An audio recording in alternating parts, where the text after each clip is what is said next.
How's it going, Orange County? We are back here. A tough result here over the weekend as Orange County falls to Sacramento Republic at home 2-0 on Gnarly's birthday celebration. Tough for Gnarly to celebrate. I think he had fun though with all his friends. Hey, we'll talk about that. We'll also talk about the upcoming match. Let's get this thing started. Welcome to the Podcast of Champions. This is the Orange and Black Soccer Cast.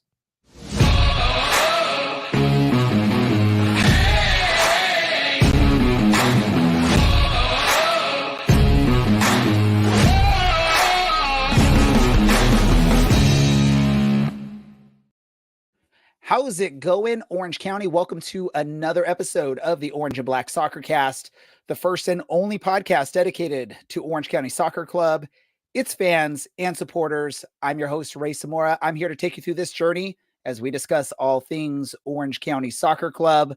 Helping me out on this episode, it's a couple faces that aren't normals on the show, but they're helping us out tonight. First, I don't know, Mr. Matt Elder here from County Coalition. Is this the first time you've been the first person introduced on the show? I believe so, right? I'd have to go back to last year when I was introduced and remember that, but perhaps. I would assume so, because I think we had at least one other of my normal co-hosts here. So it's an honor for you to be able to come on. It's an honor for us to have you here. How are you doing, man? How's the season been treating you so far? So far, so good, man. 6 games, to start the season, we looked really good and, can't complain about being top of the West after 6 last game didn't go so well, but, you're going to lose a game. It's going to be the team, that's expected to top the West, and, there's worse teams to lose to. So, feeling good so far this season. See how it kind of goes.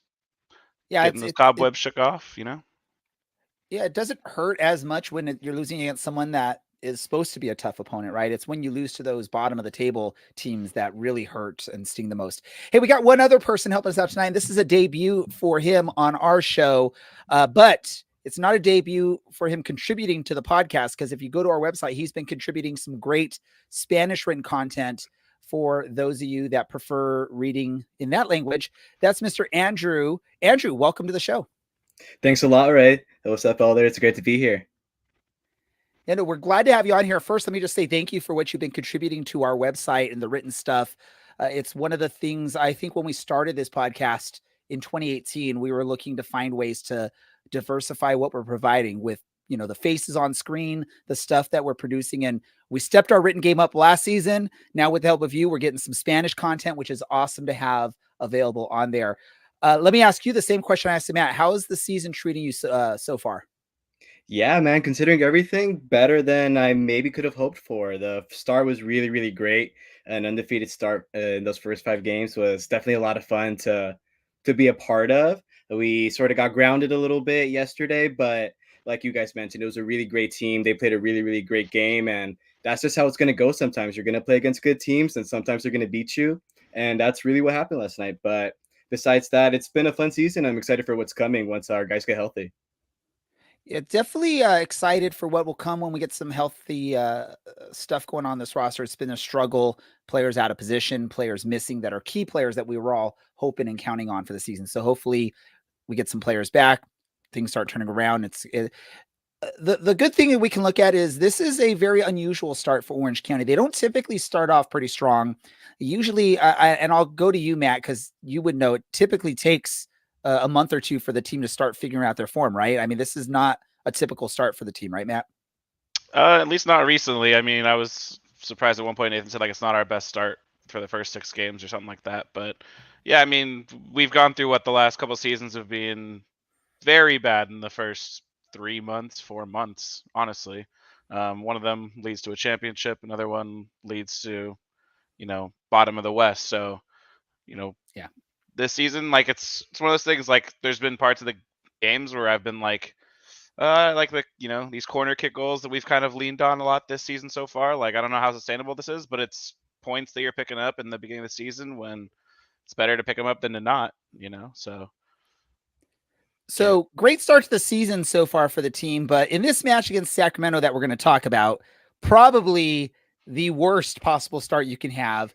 I believe it's a goal in the first 16 seconds for Sacramento, which we were talking about before we went live here. It sort of sucked any energy that the club, that the players had, and even out of the stands. I think, other than maybe the CLC, who, regardless of what's going on, they're chanting the full time. The rest of the fans probably were just so shocked that it was almost impossible to get that energy back. Let me ask you first. I'm going to go to you on this, Andrew, because you were, I don't know, were you already up in the press box at this point, or were you No, not the even at first your half seat I yet? watched down by the Pete. I watched the down pitch side. I was there by the field, so I was sitting right behind Morden for the first half. Okay, cool. So you had the coach eye view of this opening goal. Um, First, what are your thoughts? Just what happened for Orange County on that opening goal, and how did Sacramento take such a good advantage of whatever happened out there?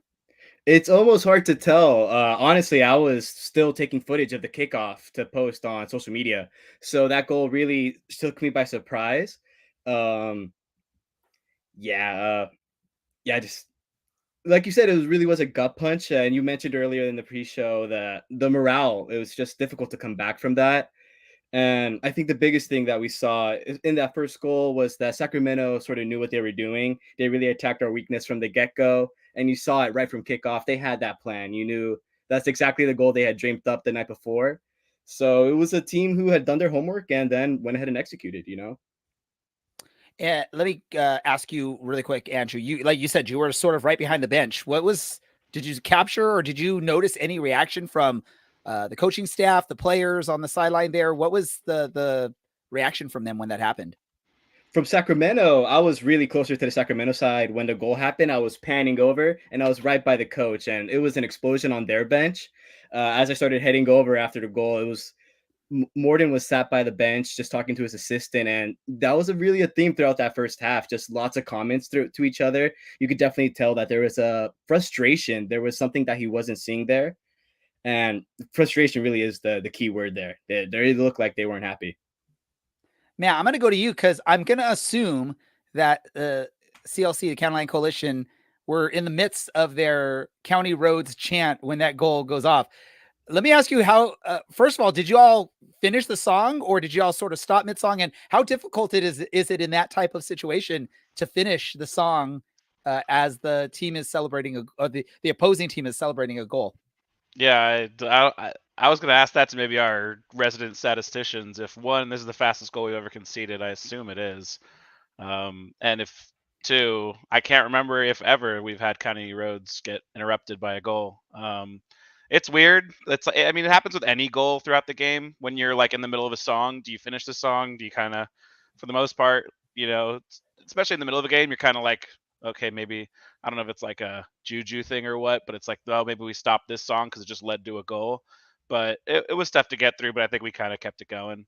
Uh, kind of have to finish it. You can't just, especially when that happens. I mean, the best thing you can do in that situation is keep going, right? Like you can't sit there when you score, the other team scores in 12 seconds. You can't be like, all right, well, guess this one's over. You got to kind of keep fighting. So I guess that was kind of the mentality for me, at least, with trying to keep the song going. Like, all right, boys, like, get it back. Like, can't just put your head down after 12 seconds of the game. Like, still Right. a lot of game left to play. So It's 0-0. The coaches love to say. yeah. Yeah, that's the mentality you have to go into, right? It's just forget about that first goal. Let's just go back into it and basically start over, start our game plan over from scratch, act like it's the beginning of the match again. Let me ask you this. I'll go to you, Matt. What were your thoughts? I mean, because obviously once Sacramento scores that early goal, they're able to just sort of do the whole bend don't break defense mentality, right? Is just play solid defense. At that point, you don't need to worry as much about the attack. Although we've debated on this show if that's a smart way to play, but I mean, Orange County really couldn't figure out a way to break down Sacramento's tough defense, and Sacramento basically knew that's all they had to do at that point. What are your thoughts on how that changed Orange County? Just tactically from your standpoint, what you saw. Yeah, I mean, of course you never want to go down 1-0 to that quickly in any game, right? But if there's like one team, maybe two in the USL that I'd pick, one of them would be Sacramento, to not want that to happen, because they're a team that's very solid defensively. They're not going to give up a lot of goals, and it gives them the opportunity to just basically sit back and say, okay, now come get us. And in that regard, I was a little like not happy with conceding a goal, obviously, but I was curious of like, okay, like now we can't just we've been a pretty defensive team for the first 6 games. I was thinking, okay, now we have to come out. Now we have to like show our stuff offensively, see what we can put together. And you know, didn't really work out. But yeah, I mean, there's not really many worse teams you could do an early goal conceded that early than Sacramento, who's just gonna hit you on the break and say, hey, we have the game in our hands. We can just sit back, and it's kind of what led to our second goal is getting caught. Chada getting caught at field a little bit and having to track back, and they're able to put a nice cross in. And I mean, and that second goal takes such a weird bounce. You can't tell, is that the intent of the goal scorer, or is it just? Yeah, you think that's what you're taught to do. Yeah, as a forward, you're taught to hit it as hard as you can into the ground.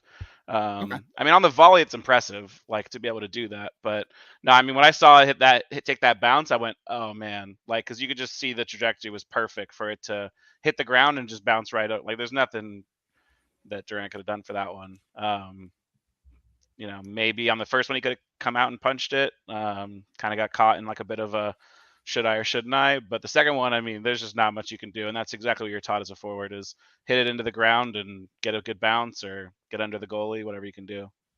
And I think that second goal basically zapped any energy or any chance I think that Orange County really felt they could get out of this, at least in the fan standpoint. I'm sure that players were still out there trying to figure things out.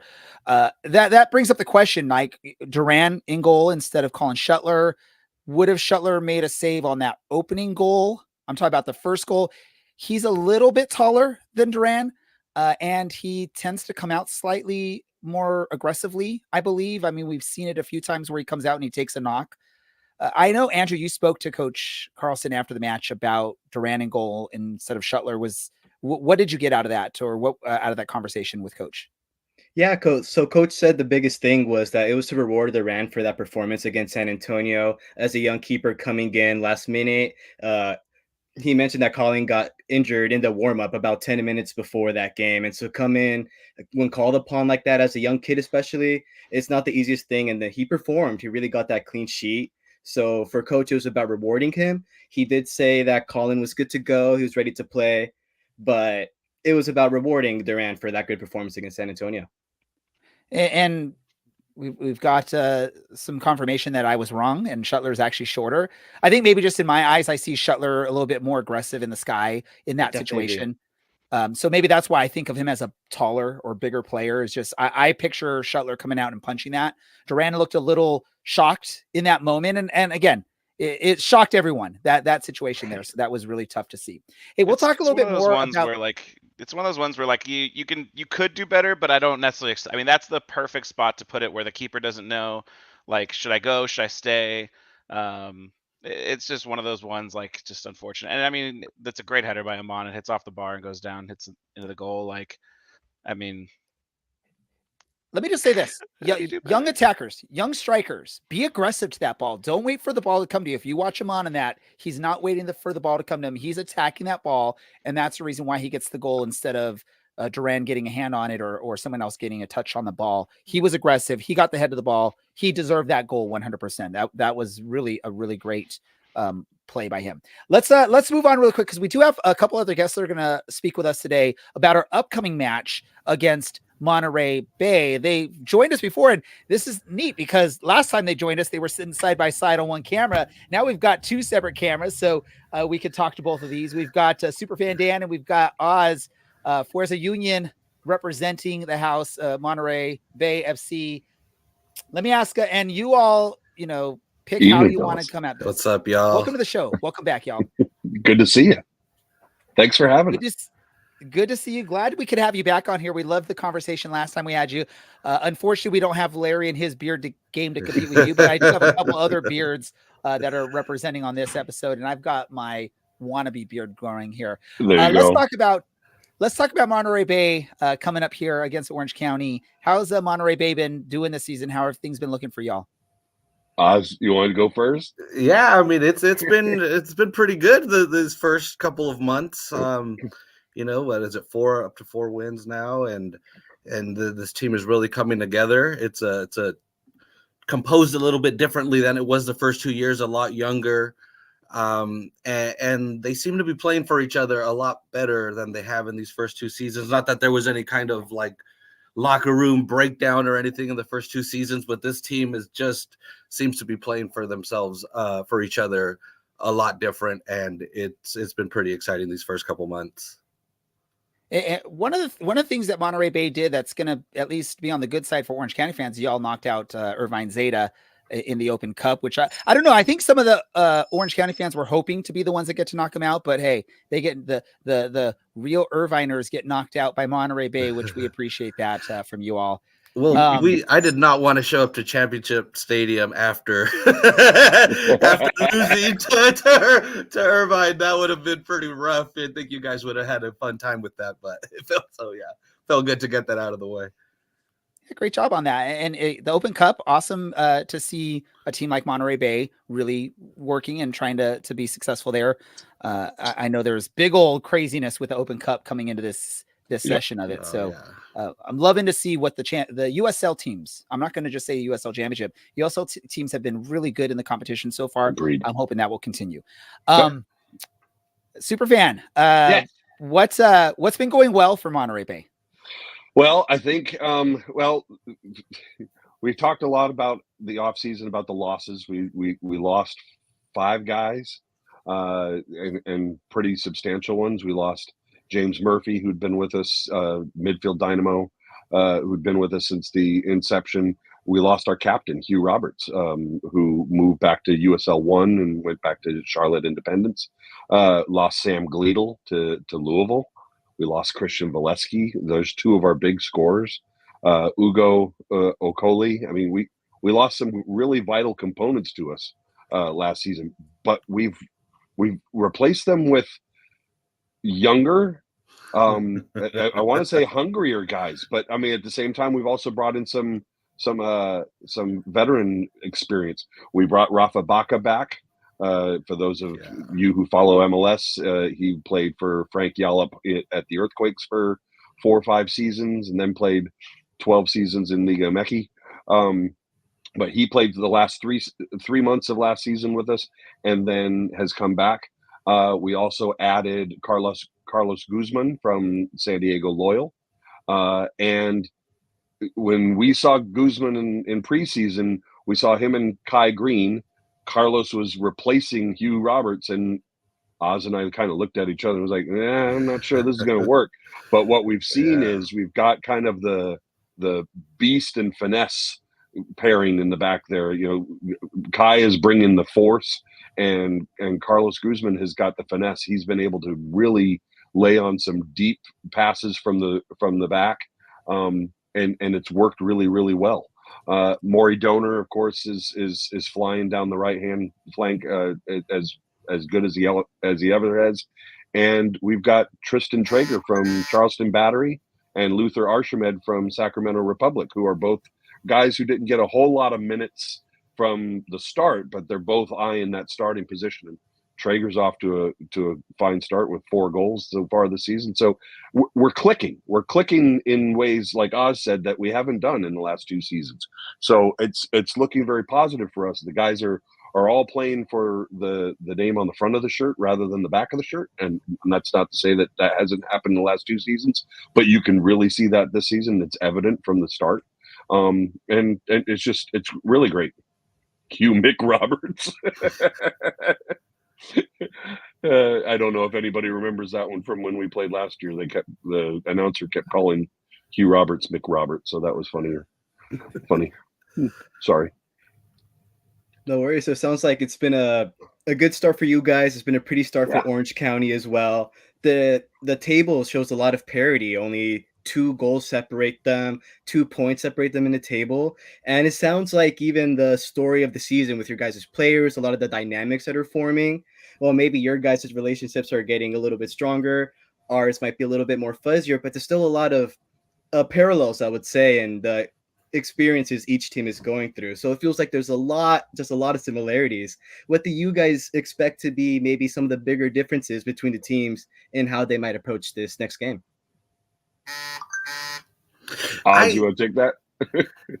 Yeah, well, again, I going into the Memphis match last week, I was, this version of Monterey Bay is a lot more possession oriented. Again, that finesse that Dan was talking about kind of spreads around the pitch there as well. So like when it came to Memphis, the way Memphis was playing, the way we were playing, I was like, I want this team to hold back and use their counterattacking capabilities to destroy Memphis on the counter, but they went on the front, So again, I expect this team to be, the aggressiveness. I know I feel like I'm you guys were kind of alluding to it a bit when before we came on. I was listening to it, and yeah, this is a team in Monterey Bay that definitely has a really strong defense and is capable of just absorbing attacks and coming on the counter, but that's not how they're doing it this year. They're going to come at you, and I'm curious if I feel like Orange County has seemed to struggle this year so far with. I mean, it's so early in the season, but again, I think their offense, the Orange County offense, is not clicking quite yet. So again, I expect Monterey Bay to come out aggressive and not want to go down in the first minute like they did on Saturday. I'll agree with Oz in that, in seasons past, we've seen our guys with 30-40% of the possession. We saw the halftime stats at the game on the weekend was we had 63% of the possession. We were not going to give up that ball. We were going in for every second ball. We're playing more aggressive this season than we have. And I think looking at Orange County, I think we could all agree there's probably one vital piece missing from the Orange County side that isn't there from seasons past. And maybe that's the glue maybe that's the glue that's missing. But in any case, as Oz said, it's very early in the season. We're looking forward to coming down and meeting you guys again. Well, this will be the first time that Oz and I will have made the trip down to OC, but we're coming down on Saturday. We look forward to meeting up with you guys if you're up for it, and just watch us a good game of football. So we've kind of answered what I was kind of leaning towards asking, kind of in two ways. One, I was going to talk about Traeger a little bit because I've watched a couple of your games this year. I think Rhode Island. I watched most of that game, and then the the Vegas game. Yep. And you guys kind of dominated both those games quite a bit, and I was kind of surprised. Last year, me and Carlos came up there for our game at the end of the year, and like I kind of remember coming away from that game just like, what is this team kind of like? I mean, I know you guys were low in the table, so it wasn't a surprise that we won or anything, but it was more of a like, what's the goal? Like, what's the style here? What do you guys kind of what does it say you guys do around here? Type of feeling that I came away with after that game. So to see this year that you guys are kind of going a little more possession based, to go and you guys kind of dominating, and then you have Traeger just kind of, I mean, relatively scoring for fun. 1 in every 2 games is pretty dang good at this level. Yep. So yeah, it's looking really good. And then to kind of indirectly answer your indirect question there, yeah, we missed Milan, but I think more so this year so far we miss our back line. Yeah. I think. For me, I think the way we've kind of played this year is a little bit of like hoof it up to Among and hope he can hold it up. And I think we wouldn't be doing that if we still had Nikim, Powers, and Dogman. Got it. I think not having those 3 players at the back that we trust to play out from the back, I think kind of changes how we've had to play and kind of changes our build-up style. So understood. Yeah, I agree with you 100% there, Matt. I think one of the big losses or big struggles is you got someone like Ashish Chadha playing on that left back that's not anywhere near his normal position. He's normally a ball dominant midfielder wanting to make that happen. So he even was on the show recently and saying that's been the biggest struggle for him, is trying to learn how to play more like a defensive player and less like that midfielder. And there's been times in that first goal, the 16-second goal that Sacramento scored against us, if you look at it, Ashish is out of position when Roro gets that ball, and he has all that space to be able to prep for that cross, look up, see what's over there, get that cross in. It's because you have someone like Ashish in that wrong position. So I just wanted to call out what Matt's saying there is, that 3 of our key defenders have not been in there pretty much this whole early part of the season in Marcus Knockham, Dilla Powers, and Ryan Dogman, which once we get those back, it's a different story, 100%. And that's what we suffered at the tail end of last season. We had a lot of injuries. We had some suspensions. We had some national team call-ups. So we were missing Walmer Martinez for a little bit because he was with El Salvador. So yeah, we're going to be missing him again this weekend. Well, yes, we are losing, but for a completely different reason. No, and we understand what those absences are like, and what that means to a team that's as cohesive as OC is. So yeah, we're coming together at the right time for us, I think, this season. Really looking forward to seeing what we can do down at the champ.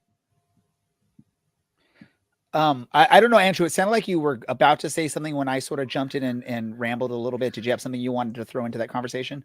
Not at all. I just wanted to point out that you and Matt both sounded a lot like Coach. He used a metaphor that I liked, that we're like a skill without balance, without Nakeem in that midfield especially. He made a special reference to missing our captain. But like you mentioned, Ray, there's 3 big injuries there in that midfield, and that really has changed how our balance. He mentioned that left side was especially unbalanced. That's that side that Ashish is on. So you can definitely see where it's not just impacting our defending, the way we concede, it's also impacting the way we attack, progress the ball. We do resort to hoofing it up to Among a lot because we're not really able to play on that wing. We're not having the same overlapping runs. There's just so much missing, so many little things that stem from those 3 players in the back line.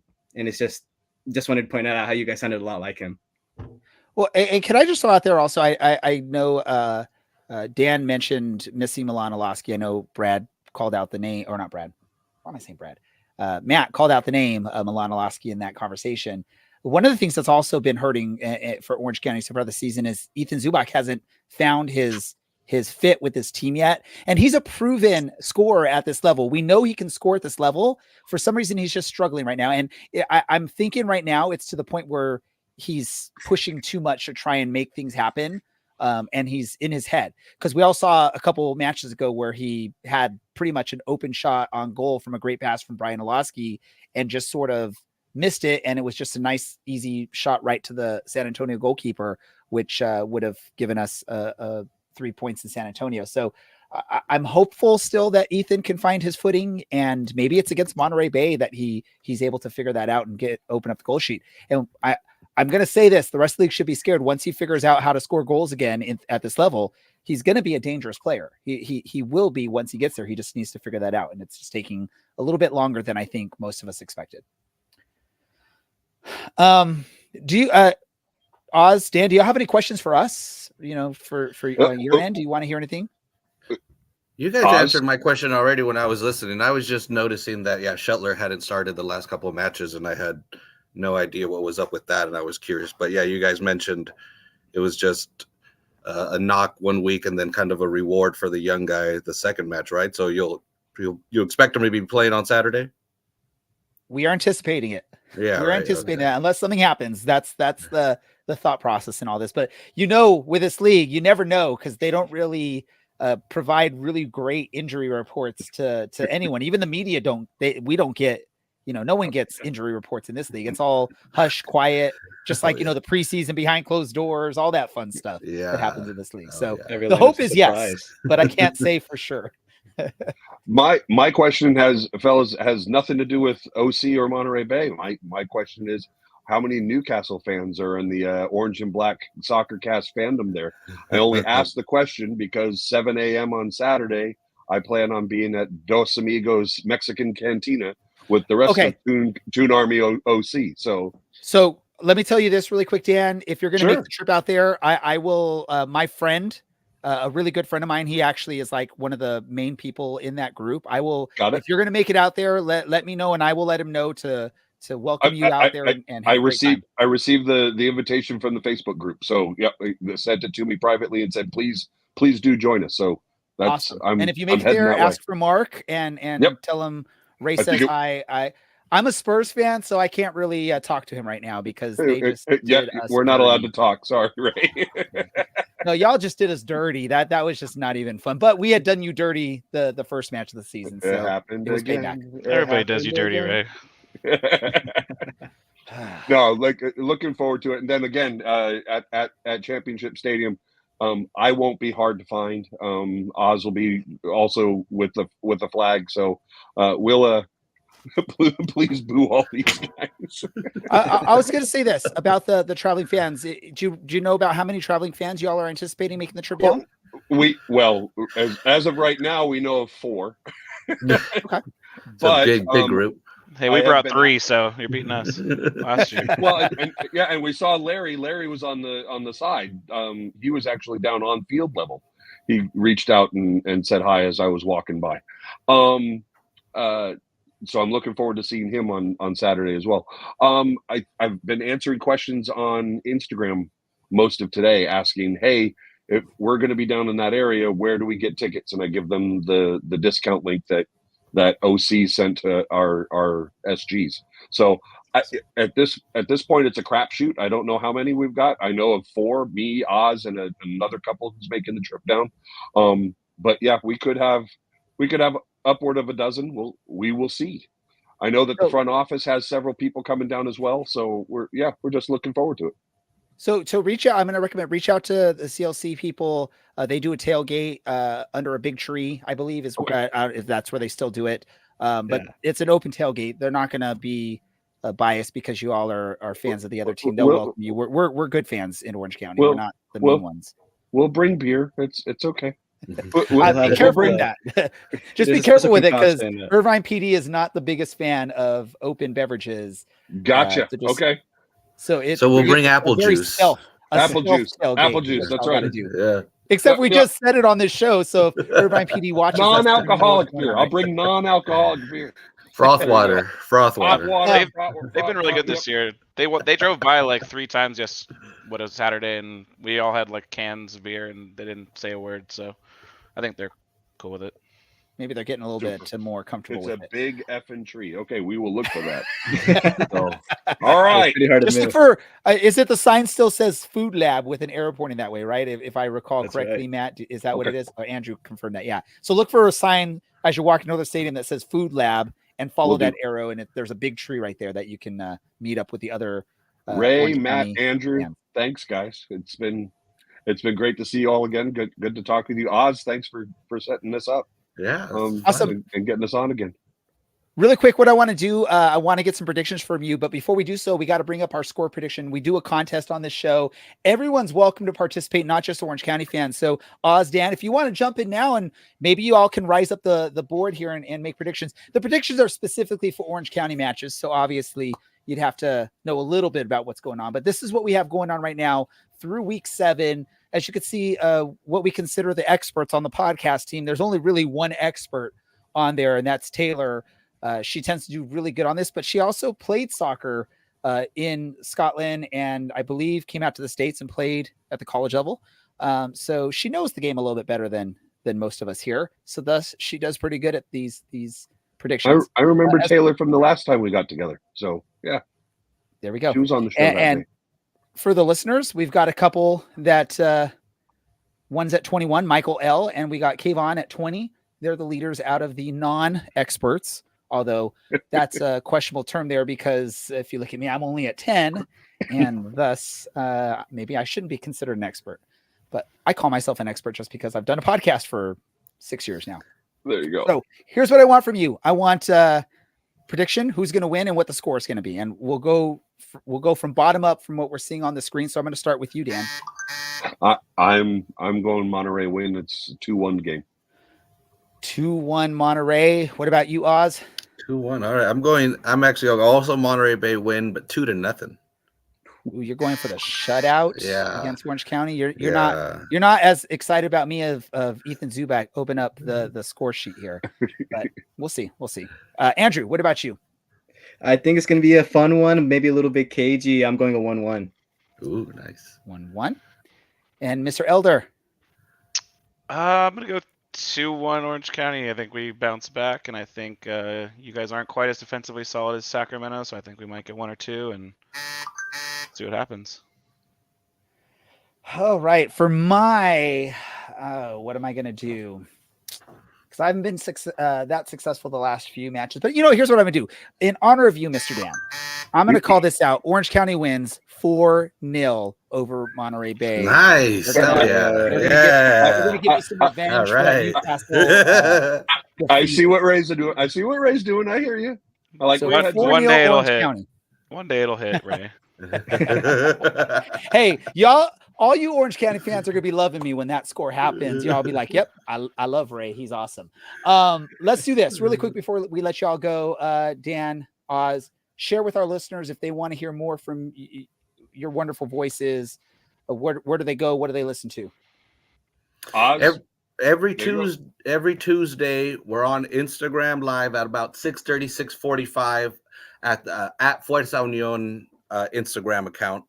That's every week, every Tuesday, we're at our local pub, or sometimes it's Wednesdays. But yeah, IG Live Tuesdays again, right there at Fuerza Union Club. Follow that, and yeah, every Tuesday or sometimes Wednesday, we're on live for about an hour, and I mean, sometimes too much fun when there's beer just arm's Readily length away available. from you. Sometimes you have a little bit too much fun.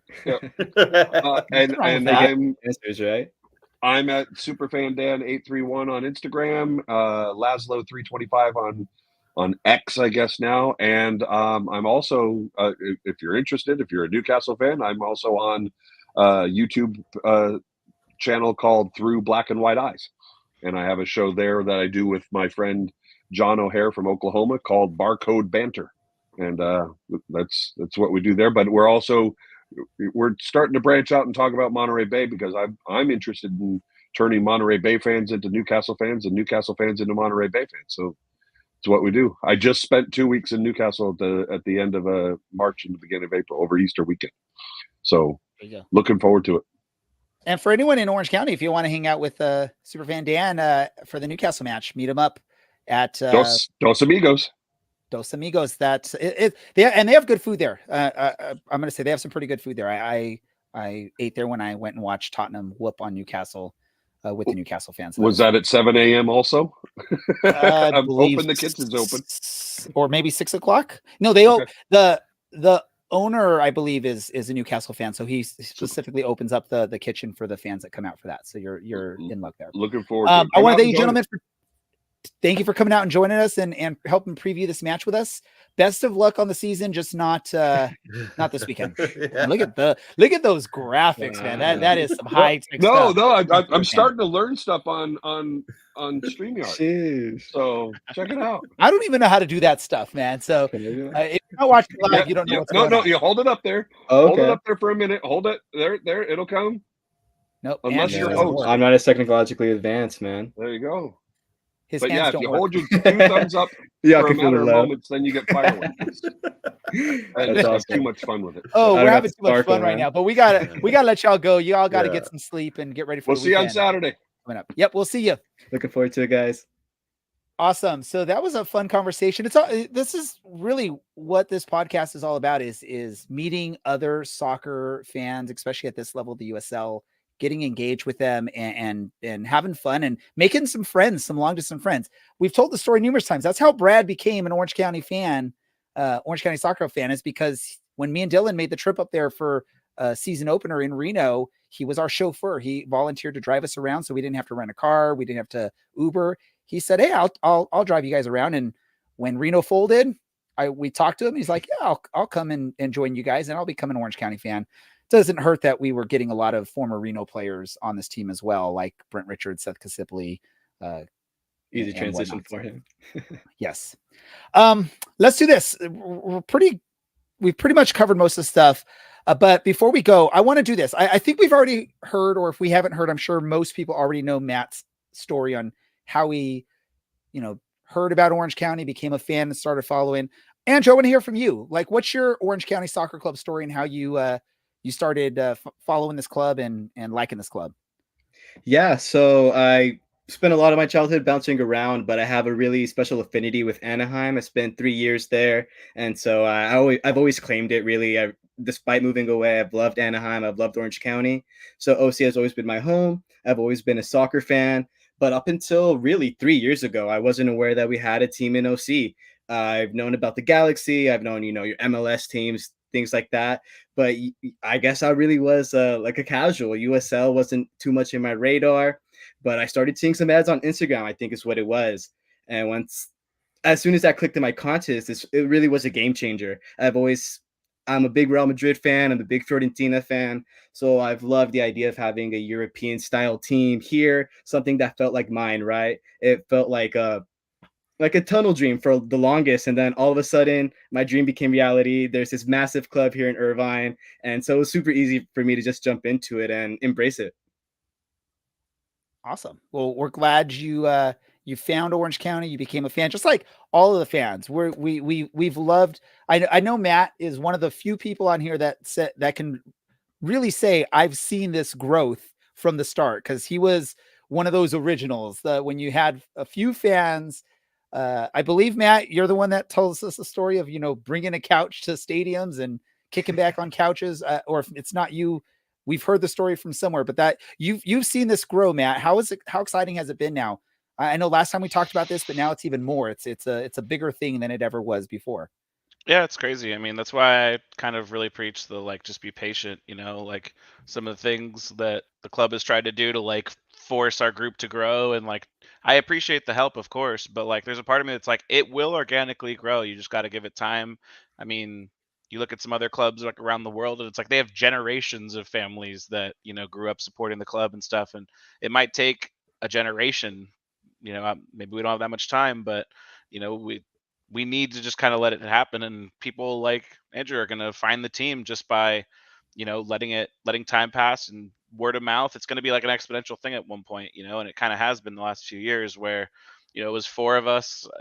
That's usually the story I'll tell, is like it was, for the most part it was like me, Blaine, Haggis, and Adam, a couple other people, that would just be like four of us singing, bringing tall boys into the stadium, throwing them over the fence and sitting over at the stone steps over there at UCI. And then a couple of years later, we got like 10, 15 guys, people coming up and, showing support. And then every time it grows by one or two people, you have the word of mouth that spreads, exponentially. You have the like advertising and all that that's helping a lot. So yeah, I think it's just been awesome to see that over the last probably 3 or 4 years has really kind of exploded from like a core group of like 10 guys or whatever to, our almost our whole section seems full at times. And that's what it's going to take, just being something that's appealing and people will come and kind of check it out, what's going on over here. And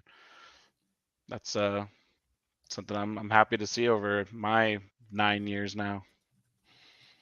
Yeah, the organic growth is really awesome to see. Obviously, in any platform, I'm sure Andrew probably is familiar when you look at stuff on Twitter and stuff. I mean, you can pay for clicks, you can pay for followers, you can do all this stuff, right? But is it true? Like, you're going to pay for followers, and a month later they're going to drop and stop following you, right? That's the same thing when you look at like Caroline Coalition and the fans at Orange County. You could try and pay to get fans into the stadium, but they're not going to be committed. They're not going to stay because they want to be here. They're there because they're getting paid, and then they're going to leave once they get that moment. So it's been awesome, because I remember my first matches, CLC, although you all were a nice, nice loud voice out there, it was not the way it was now with so many committed diehard fans that are out there, game in, game out, celebrating, doing it all. So that's awesome to hear. And again, Andrew, welcome. Fans, if you're listening to this, share your stories with us, either on Twitter, Facebook, or it's X now, X, Facebook, Instagram. Share with us how you became a fan. Maybe we'll get to sort of highlight that story in a future episode, or even on our social media. Let me ask you, gentlemen, before we start wrapping things up, any other stuff y'all want to talk about when it comes to Orange County Soccer Club, or soccer in general? I guess I had two things. One, really quickly, as part of that anecdote of me getting in with Orange County, I do want to shout out Logan. He's the one who connected me with the CLC. He saw me posting a little bit about Orange County on Twitter, and he got me connected with the Discord. That's how I got involved with all of you guys. My first seeing elders messages and seeing all those Discord names, and then seeing them become real people, getting to meet them under the tree. That whole experience is really, really awesome. So for any new fans, people who are just sort of watching, get in there, man. It's a really, really fun group of people, and it's just great to see the transformation, how you can go from screen to great friends. And I guess that second thing I wanted to mention is I got to after the game, also got the chance to speak with Bryce Jamieson, which I was really excited about, and I got to ask him about sort of his personal growth and his professional growth in the last year. 2023 was a really, really big year for him. He really started emerging into the OC team. He had that those appearances at the U17 World Cup. He got to travel internationally. So lots of really, really big things for a young guy. And he highlighted how he's been going through that. He's living alone for really the first time, but he mentioned, I guess, all the things that come with living alone and starting something that can be as daunting as being a pro. So it was really cool to get the chance to speak with him and hear how really they're just like us. And he's a really great young man, super well spoken, and it was great to hear how he's been growing, and I'm excited to see his growth in the future. Perfect. On that first note, one thing I would definitely recommend to people that I think really helps with, at least with us getting to know Andrew, is travel with the team or with the supporters. I think like a lot of us kind of knew through like Andrew's name through the Discord and like had seen him around a little bit here and there, and then he's like, "Yo, I'm coming up to Sacramento," and came with us, and it was like it's such a great chance to like get to know people and like have a good time, have some beers, do a little midnight walk over to the Mexican joint near the campground, like stuff like that. It's how you build the relationships and have fun with like your fans. So like, yeah, it's fun for us to sing for 90 minutes, on the pitch and during the games, but it's so much more than that if you kind of just dive headfirst into it. So I love it, man. Got chills listening to that, man. It really is the beautiful game. It's good stuff, man. Awesome, thanks a lot for welcome the reception, guys. It's been such a blast. No, awesome. It again, CLC is awesome. They're so welcoming to true fans that want to come out, or even if you're sort of a casual fan, they'll welcome anyone out there that's willing to come out and chant with them and support the players with them and participate with them. So it's an awesome group. If you haven't had a chance to go sit with them, hang out with them, do so. Let's do this. Last week we debuted a new little feature on our show that we're going to do from time to time. It's called Two Truths and a Lie. Our first Two Truths and a Lie was with Ethan Zubek. Let's remind you of what his responses were. Hi, I'm Ethan Zubek. I'm a forward, and I play for Orange County SC. I have scored a goal in the USL 10 seconds into the game. I am a UCLA Bruin, and I have 6 brothers. So those were the 3 options. One of those is a lie. 2 of them are the truth. Before we reveal the answer, Elder Matt, do you want to take a guess at which one is the lie? No, because I cheated. Okay, he cheated. He's not going to give it. Andrew, how about you? Well, if you watched the last Saturday's game, you might know that one of those was a lie. I'm going to go with the first one being a lie. First one lie. All right, let's reveal the answer from Ethan. I'm Ethan Zubek, forward for Orange County SC, and my lie is that I have 6 brothers. I only have 3 brothers. Do you remember their names? Yeah, that's a tough one. Aiden, Justin, and Liam, shout out you guys. I'm Ethan Zubek. Awesome. So there we go. It was option number 3 was the lie. Matt is confused there. Are you confused, Matt? When did he go to UCLA? Hey, you know what? This is his thing. If he's lying about that too, who knows? But his answer to us was that he has the 3 brothers. So, and shout out to Ethan because he wasn't ready for that when I asked him, "Do you remember their names?" And to be able to remember, I get it. You should remember your brother's names, but when you're on the spot like that, you might trip up. So it was pretty cool. It was fun. We had fun asking some of the players those questions. So you'll get to see more of those as we go throughout the season. But Matt still looks angry. He looks like he's mad that he got that wrong. I was reading Eli's comment. Awesome. So Matt, Andrew, if you haven't watched us this season, we wrap up every episode with something that you learned in the episode. So you just look back at what we discussed, what we talked about, what our guests might have had to say, and you share what you learned in this episode. So I'm going to go first just because I want to give you all a chance to prepare for this. But I learned that Superfan Dan is now a mortal enemy of mine because his Newcastle whooped on my Spurs a couple weeks back. So now he is an enemy right now. I think even more so than any other person on here. And I know Elder and I have had conversations in the past about some of this, but right now, again, it's recent memory. He's my number one enemy It's all right. on that. So You'll be saying something different in 2 weeks, 3 weeks, whatever it is. Andrew, what did you learn this episode? Yeah, I was really interested to hear what Dan and Oz had to say about Monterey and sort of how their season has been going. I was taking a look at the numbers, but I hadn't seen too much of their gameplay. So to hear them break it down and sort of reveal how it's sort of a similar story. I noticed, or I felt like at least, they're starting to play maybe how we played a little bit last year. The way they described it sort of reminded me a little bit about how we used to dominate the play and sort of take it to teams all the time last year. So I'm excited for them, to see how they're going to go. I was excited to learn about a resurging team. That's always fun. Awesome. And what about you, Elder? What did you learn this episode? I learned that Andrew's a Real Madrid fan. I don't know how I feel about it. Unfortunately, man, that was the first love. Awesome. Looking Well, forward to the I want to thank both of you, Andrew, Matt, for taking some time and joining us for this episode.